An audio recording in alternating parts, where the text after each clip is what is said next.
Hey everyone, this is Josh from before, and I'm here with McFarlane Toys DC Multiverse Collector's Edition Wonder Woman. Just regular Wonder Woman. It only took them 4 years to get here, and now that they have, they want to charge you $30 for her as part of the Collector's Edition series, which I have mostly stayed away from thus far.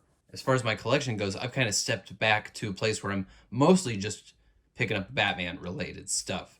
So I haven't been pulled into the collector's edition figures so far. I did open Captain Carrot, and now I'm actually sitting on a couple other figures as well. I've got from Wave 1 Abyss that I got during the holiday sales. And then I've got the regular and platinum version of Sinestro that was sent over to review by McFarlane Toys. So I'm going to look at Wonder Woman, and then I'm going to look at these guys as well and kind of just bird's eye view. Let's talk about this collector's edition stuff. Are the figures worth the extra cost? Do they have it figured out? Is there a real sort of North Star to their approach to this collector's edition series? This is also my final review of the year. Thanks to everyone who's been hanging out during 2023, old viewers and new. In the next few days, I'll have my end of the year best of list. Now let's get on to the main event here. We have finally got a classic regular Wonder Woman from the DC Multiverse line. Like I said, it only took 4 years to get here. Now that we're here, they're making you pay an extra $10. And you know what? This is not even an entirely original sculpt. You'll recognize pieces of the arms and legs previously used in Superwoman from the Crime Syndicate wave. While it is appropriate to use them, and they do look good here on this sturdy Amazonian princess, I gotta admit, it does annoy me a little bit.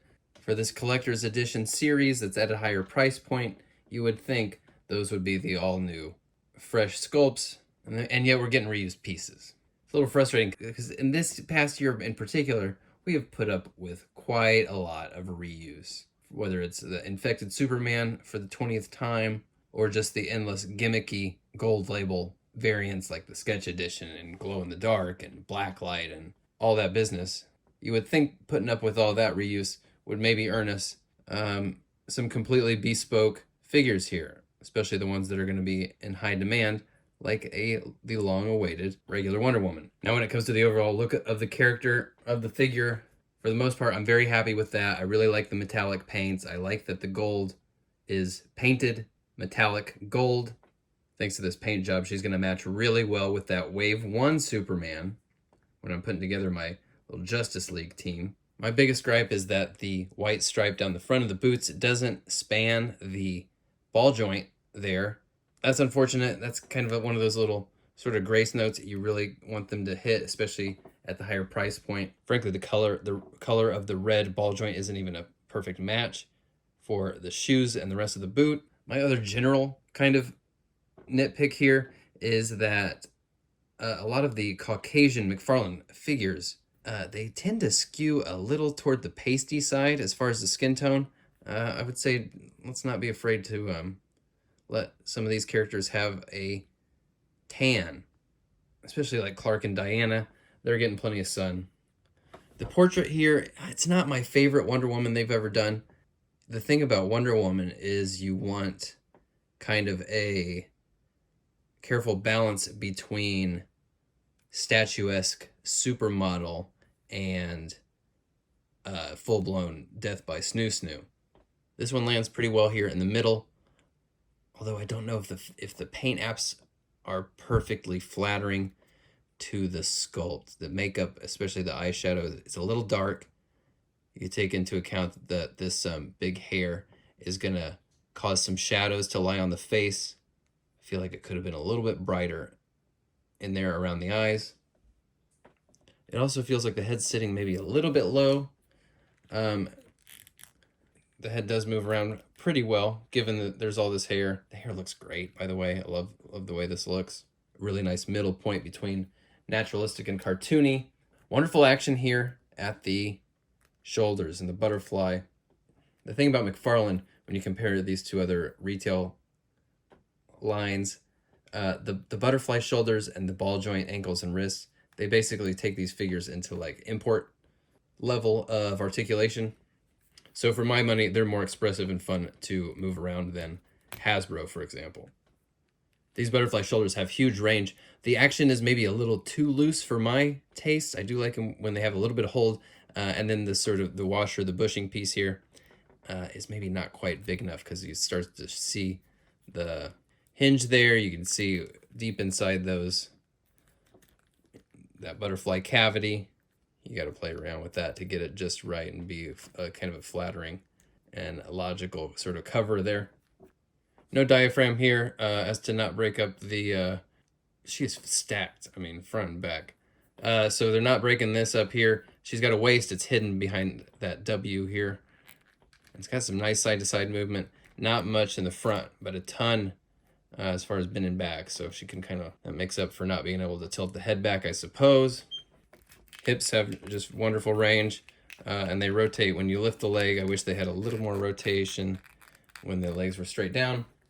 Wonderful double knees. The kneecap gets a little floaty when you bend that. A little bit of an extreme cutout there.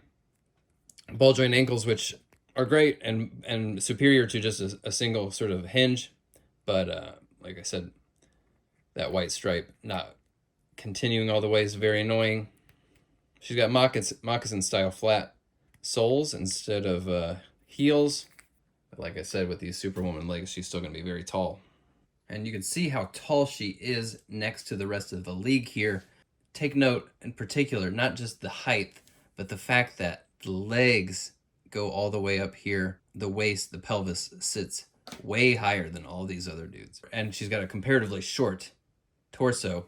McFarlane figures, they tend to have long, exaggerated looking legs, which normally I don't mind. I feel like it comes from, I feel like Todd wants to give us the most amount of plastic that he possibly can.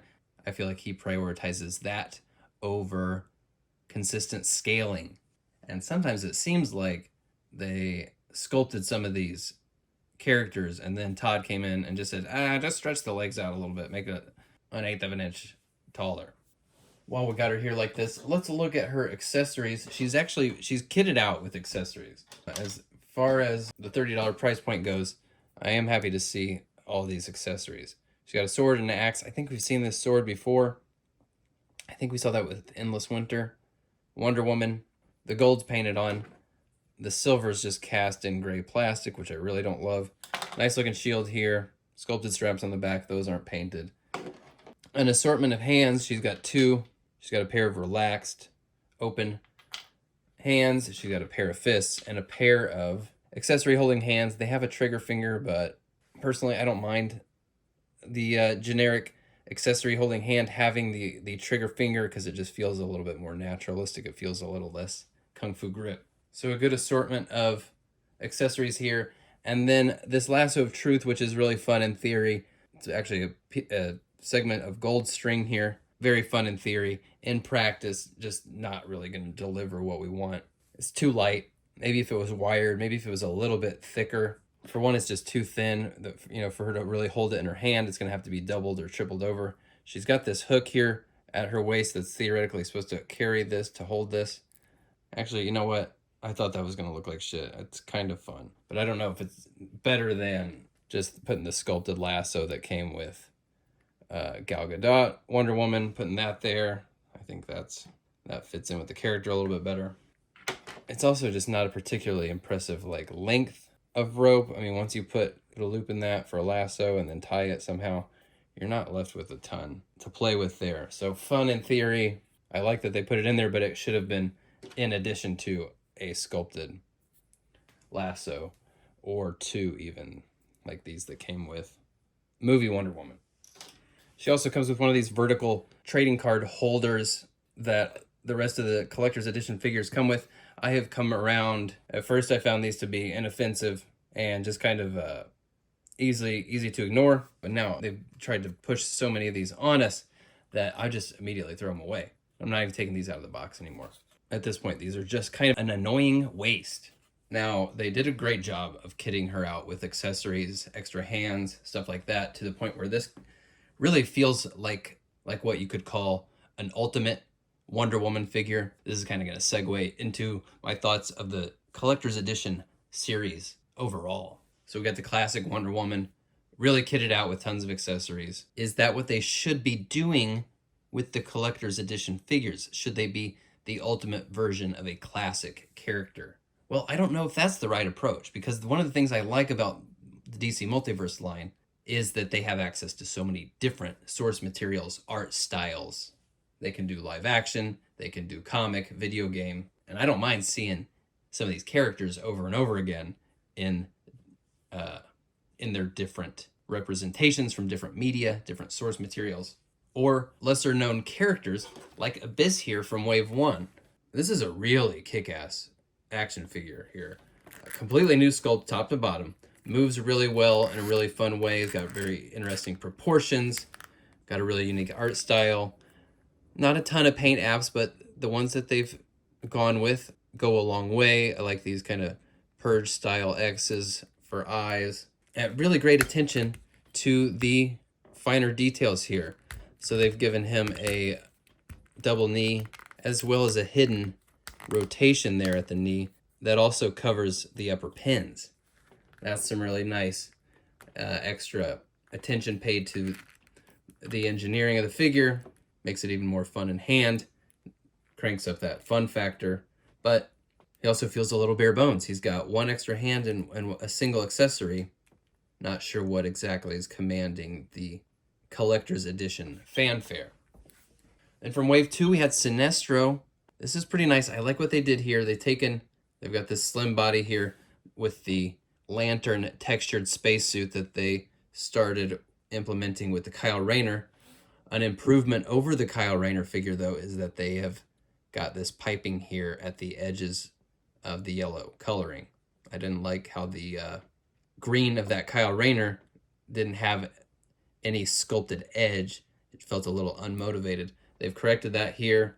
A wonderful expressive face here. He's got a little bit of snidely whiplash about him. He's got those pursed lips. He's really got a lot of asshole personality in that portrait there. A pair of very fun and relevant accessories. No extra hands or anything. So we got a very long awaited and vital character, but you're paying 10 extra bucks for him, and it doesn't necessarily feel like an ultimate release the way that Wonder Woman did with all the extra hands and accessories. So these different approaches to the collector's edition packages feels a little disjointed.